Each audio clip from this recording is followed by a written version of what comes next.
Dans cette leçon, nous allons voir comment on peut copier une amie d'un compte à l'autre. Alors, il est tout à fait possible de partager avec un autre utilisateur une amie que l'on a créée. Le partage de cette amie n'affecte pas le propriétaire de l'amie. Si on partage, on reste propriétaire.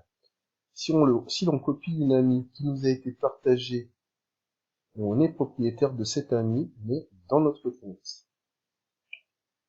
Pour copier une amie qui nous a été partagée par un autre compte, le propriétaire de l'ami doit nous donner la permission sur le stockage où est enregistrée l'image, que ce soit sur un stockage USB ou un stockage de type S3. Quelles sont les limites au partage des amis? On ne peut pas copier une amie chiffrée qui nous a été partagée. Par contre, si la clé de chiffrement nous a été partagée avec l'ami, on pourra copier l'ami avec notre propre clé de chiffrement.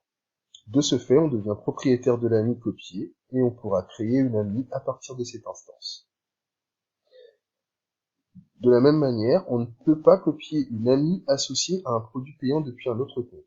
Cela inclut les amis Windows ainsi que les amis du store AWS. Pour copier ce type d'ami, il va falloir lancer une instance à partir de l'ami partagé, puis créer une amie à partir de cette instance. Nous allons voir maintenant comment ça se présente dans la console.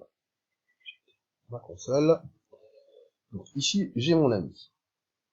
Et donc sur la console, j'ai mon ami. Et donc si je veux autoriser quelqu'un à pouvoir lancer mon instance, je vais mettre ici, ajouter des autorisations. Par exemple, un utilisateur lambda. Je l'ajoute. Et donc je sais que cet utilisateur aura la possibilité de lancer mon ami. Par contre, il n'aura pas la possibilité de la copier. Du coup, si je veux que la personne soit capable de copier mon ami, je vais cliquer sur cette case, et du coup, ça va donner les permissions adéquates à la personne à qui je partage mon ami sur le snapshot de mon ami. Je l'enregistre.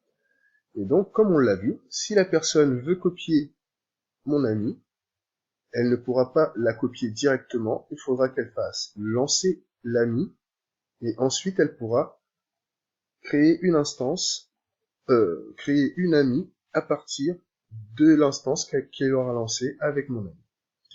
C'est assez simple, mais c'est une notion qu'il faut bien comprendre pour le passage de la certification.